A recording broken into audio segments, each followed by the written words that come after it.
Sabemos de ángeles cantores y de ángeles caídos, pero ¿hemos oído alguna vez de algún ángel herido? Algunos poetas contemporáneos presentan a los ángeles como seres intermedios de belleza y terror que comparten algo de la fragilidad humana. Conversamos sobre los ángeles heridos entre amigos.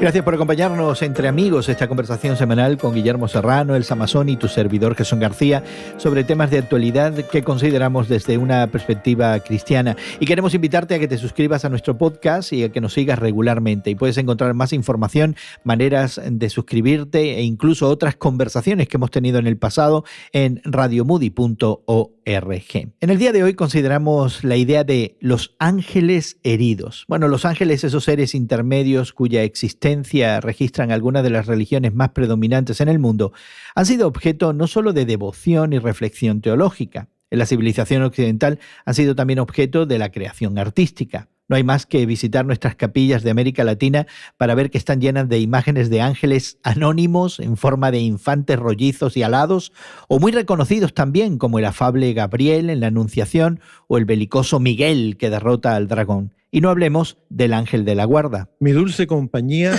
ángel de la guarda, no me desampares de noche ni de día. Ese era el rezo que teníamos los niños antes de acostarnos, ¿no? Así es. En nuestras oraciones. Bueno, pues resulta que ahora también los ángeles son objetos de la creación literaria. La revista norteamericana The Christian Century recientemente consideró el libro de poemas de Shane McCrae titulado Sometimes I Never Suffer, que podemos traducirlo como A veces nunca sufro.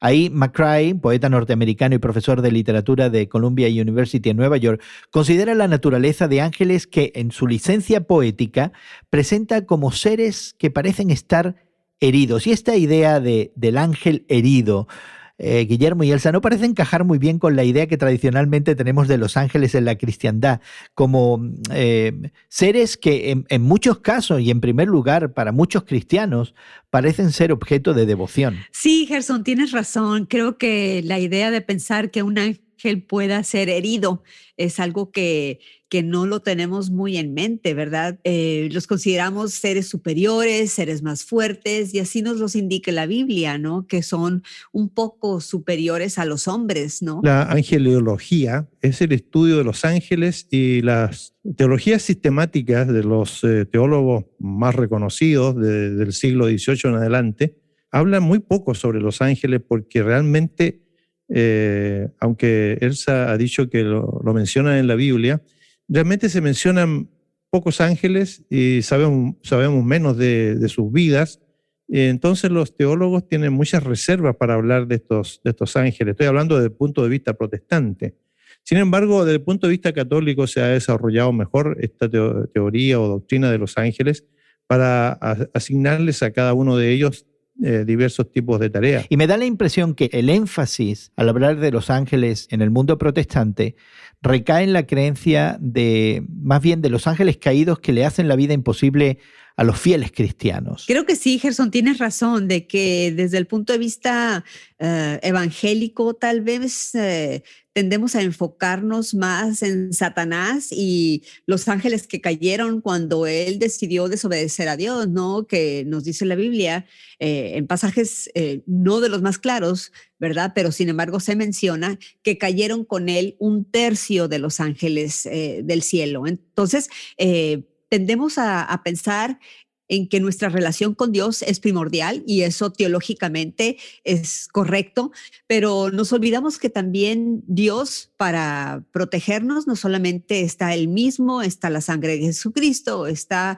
el Espíritu Santo, también está esta legión de ángeles que Él ha creado y Él tiene como parte de su creación, con diferentes funciones. Una de esas es luchar en contra de los ángeles del mal, de los ángeles que están a favor de Satanás. Si estamos considerando que los ángeles dan la batalla, ¿no? Como Dios les ha ordenado, y muchas veces protegiendo a los seres humanos, como nos da indicaciones también la Sagrada Escritura, ¿por qué no pensar que muchas veces un ángel puede salir herido de esas de esas batallas, ¿no? En el mundo espiritual. Yo creo que es muy atinado el pensar que pueda salir un ángel herido y es muy bueno recordar, ¿no? De que estas batallas son reales en el mundo que no podemos ver. Y creo que ahí es donde está el valor que hemos encontrado en este artículo, ¿no? Que se nos plantea la figura del ángel como un punto de reflexión teológica,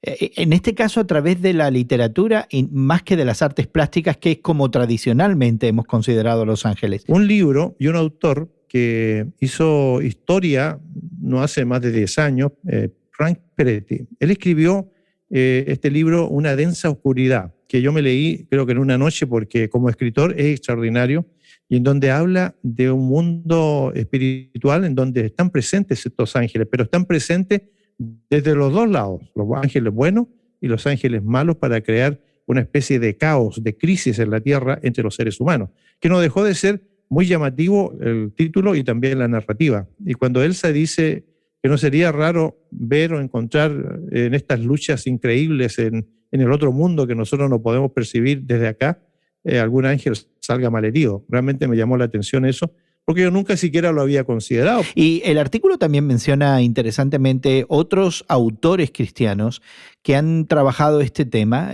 La obra, por ejemplo, de Jericho Brown, quien en su Plegaria del Receloso presenta un ángel de la guarda que no lo protege a él del abuso infantil del que fue víctima a manos de su papá. O también las 10 elegías de Duino de Rainer Maria Rilke, donde se presentan a los ángeles como seres que compiten por la atención divina, seres ambivalentes de belleza y terror. E incluso en una de las imágenes de Rilke, los ángeles son seres de boca cansada que están callados. Es decir, estos ángeles no anuncian, no cantan y mantienen el mismo silencio del que a veces muchos humanos nos quejamos que Dios mantiene ante nuestra necesidad. Y no es una visión, de nuevo, muy tradicional, que digamos. Yo aprecio mucho la expresión artística, en este caso de autores como lo es McCrae, al hablar en forma poética de lo que para él puede sufrir un ángel. Creo que la representación artística, ya sea verbal o pictórica, de un ángel herido nos recuerda, ¿no?, a esa realidad que existe de esta batalla por las almas, de esta batalla de la lucha entre el bien y el mal. Al estar conversando sobre este artículo aparecido en The Christian Century, recordé la conversación que tuve hace tiempo con un capellán en un hospital. Y él me decía que para él era muy difícil trabajar en ese hospital desde un punto de vista espiritual. Y yo le decía a él, yo pensaría que tu batalla sería más bien emocional, porque estás acercándote a consolar a familiares de personas que están muy enfermas o que están desahuciadas o que incluso acaban de fallecer. Es una batalla, me decía él, entre el bien y el mal por el alma de los seres humanos. Y es un recordatorio esta conversación que estamos teniendo ahora y estas representaciones pictóricas y poéticas, ¿no?, acerca de este mundo espiritual que incluye a los ángeles mismos. Encuentro este artículo y estos poemas muy estimulantes desde el punto de vista de la creación literaria, pero también que estimulan nuestro pensamiento acerca de nuestra propia humanidad y de esta otra dimensión que no alcanzamos a percibir en esta especie de ventanita que se abre y que podemos más o menos mirar. Pero también encuentro este poema y a lo mejor serie de poemas viniendo de estos autores que tratan de establecer un puente entre lo desconocido y lo que conocemos como seres humanos, en donde nosotros basamos nuestras experiencias, nuestros sentidos, los 5 sentidos tradicionales. Si algo podemos percibir con estos sentidos, para nosotros es real. Entonces yo creo que es un verdadero acercamiento para que pensemos más acerca de esta dimensión tan poco conocida, pero que está ahí, ¿no? Y me da la impresión, Guillermo, de que presentar a estos ángeles heridos los acerca de alguna manera a la humanidad, poniendo a Dios verdaderamente en el centro. Y lo que quiero decir es que al fin de cuentas estos ángeles, como creación, como criaturas, de alguna manera, dentro de todos los misterios de esa realidad espiritual que forma parte de la divinidad, tienen esta dependencia de Dios y son seres que ante Dios todavía se muestran frágiles. Y quizás es uno de los valores que me parece aporta la reflexión del poeta afroamericano McCrae. Pero estas visiones artísticas, que no son nada tradicionales y llenas de licencias poéticas, incluso algunos podrían considerarlas licencias heréticas más bien, ¿qué aportan a nuestra fe en el Evangelio? ¿Qué aportan a una fe que preeminentemente convierte a Jesucristo en objeto absoluto de nuestra consideración, devoción, pensamiento e incluso, yo diría, creación artística? ¿Qué traen estas visiones de los ángeles a nuestra reflexión teológica? Es una reflexión humana, como lo pinta ahora sí, en forma pictórica, Hugo Simberg, el pintor finlandés, de dos niños que cargan a un ángel joven en una camilla. Doblado, se aferra a los rieles, su frente está vendada. Manchas de sangre marcan una de sus alas. Sus ojos apenas se asoman por debajo del vendaje mientras mira sus pies descalzos. La imagen suscita más intriga que horror. ¿Cómo se lastimó?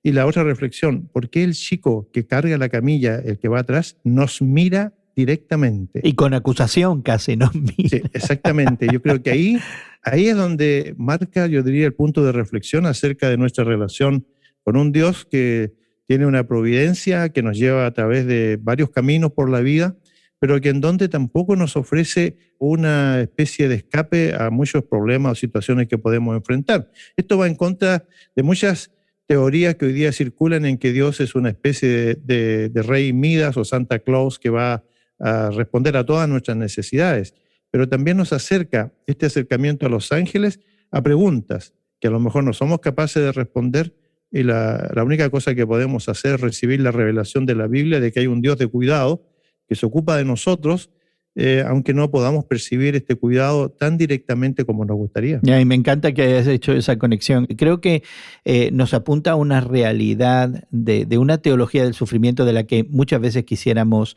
escapar. Otra de las cosas que me da la impresión suceden y que me encanta cuando surgen este tipo de expresiones artísticas no convencionales para la reflexión teológica es que de alguna manera comprueban, afirman que para hacer teología se necesita algo de imaginación. Bueno, teología moderna, diría yo, con mucho cuidado, porque los teólogos tradicionales a los que nos aferramos, ¿no? Realmente han declarado tantas cosas que nosotros las hemos aceptado como si fueran una revelación extra, ¿no? No tiene que ser necesariamente igual la percepción que yo tengo de Dios que la que tiene mi vecino. Aunque esté revelado en la Biblia como Dios de amor, de santidad, de justicia, yo puedo entender esos valores de acuerdo al mundo en que yo vivo. Pero la afirmación, por ejemplo, de entender a un Dios que trasciende al tiempo y el espacio, yo no puedo digerir eso si no ejercito algún tipo de imaginación. Me da la impresión que el lenguaje poético podría ser un lenguaje muy válido para enfrascarnos en esos grandes misterios de Dios. Tienes razón, Gerson. Este lenguaje poético es algo que lo vemos en las mismas escrituras. No está ausente, ¿verdad?, de la Biblia misma que leemos. Como dices tú, si no tenemos imaginación, tendríamos, creo yo, una teología realmente muy árida, una teología que se podría acercar meramente a lo que es la ley, sin evocar un poco de la gracia, sin evocar un poco de lo que es, si lo puedo decir de cierta manera, los atributos comunicables. Los atributos más humanos, entre comillas, ¿no?, que Dios mismo posee. Yo creo que los artistas tienen ese gran valor y esa aportación a la comunidad de fe. Pues quisiéramos invitarte a que contactes con nosotros y nos des tu opinión acerca de este tema. Puedes visitarnos en radiomoody.org. Queremos agradecer mucho el trabajo de producción que se hace en la ciudad de Chicago, que hace posible que esta conversación entre amigos llegue hasta ti. También nuestra gratitud para Guillermo y Elsa, que gentilmente nos acompañaron. Y a nombre de este equipo, darte las gracias a ti, amigo, amiga, por habernos acompañado en esta conversación entre amigos. Esperamos que la hayas disfrutado y esperamos encontrarte en otra ocasión. Que pases un buen día y que Dios te bendiga.